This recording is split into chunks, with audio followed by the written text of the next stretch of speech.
Assalamualaikum warahmatullahi wabarakatuh. Nama saya Faris Hibatullah Siregar dari kelas BPIB semester 1. Jadi, tujuan saya membuat video ini ialah menjelaskan secara singkat mengenai Sumpah Palapa, yang kedua Ashabul Kahfi, dan yang ketiga yaitu Sumpah Pemuda. Adapun yang pertama, saya akan menjelaskan secara singkat mengenai Sumpah Palapa. Jadi, Sumpah Palapa sendiri merupakan sumpah yang diucapkan oleh Gajah Mada pada upacara pengangkatan patih atau jabatan di wilayah kerajaan tersebut. Selanjutnya mengenai tujuan Sumpah Palapa itu sendiri ialah sebagai ikrar dan kesungguhan dari patih tersebut untuk mempersatukan Nusantara agar tunduk dalam wilayah kekuasaan Gajah Mada. Adapun yang mengucapkan serta mengikrarkan sumpah tersebut ialah Mahapati Gajah Mada pada tahun 1258 Saka atau sekitar 1336 Masehi.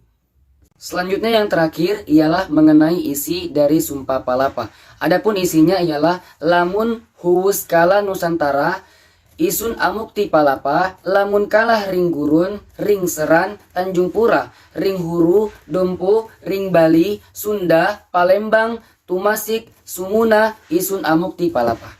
Cukup sekian penjelasan singkat mengenai Sumpah Palapa. Selanjutnya kita masuk kepada penjelasan yang kedua, yaitu penjelasan mengenai Ashabul Kahfi.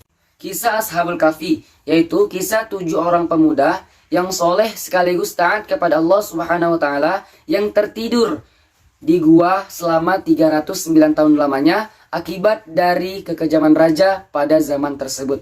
Awal mula cerita ini ialah karena adanya seorang pemimpin dari negeri Afasus yang bernama Raja Disianus. Beliau adalah raja yang terkenal sangat kejam dan penyembah berhala pada zaman tersebut. Kisah ini diceritakan sebelum datangnya zaman Nabi Muhammad SAW. Singkat cerita, raja tersebut memaksa 7 orang pemuda tadi untuk menyembah berhala dan meninggalkan beribadah kepada Allah Subhanahu wa Ta'ala. Dengan tawaran, mereka akan diberikan segala hal, termasuk harta yang melimpah ruah, agar mereka menyembah berhala. Namun, mereka tetap teguh dalam keimanannya dan menolak tawaran raja tersebut, serta tetap istiqomah beribadah di jalan Allah Subhanahu wa Ta'ala.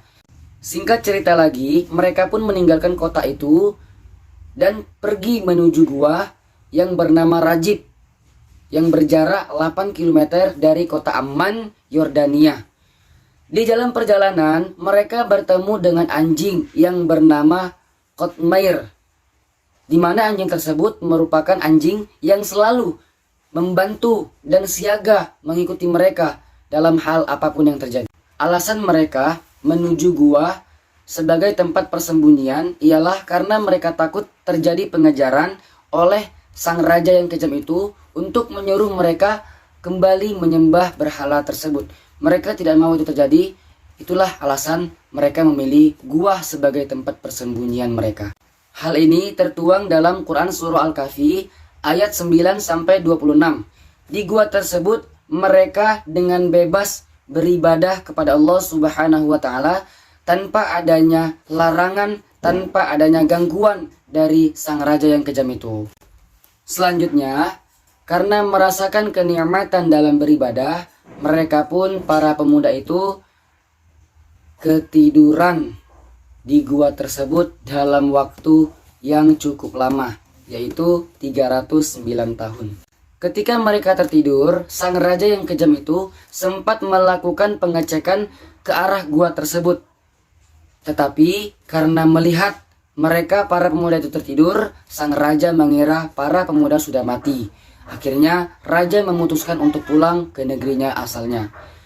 Padahal kita ketahui bahwasanya para pemuda itu bukan mati, akan tetapi hanya tertidur. Singkat cerita, mereka pun terbangun dari tidurnya dan di antara mereka menyuruh temannya untuk membeli makanan karena merasa lapar setelah bangun dari tidurnya. Akhirnya sang teman pun membeli makanan ke pasar dengan menunjukkan uang yang dia pegang.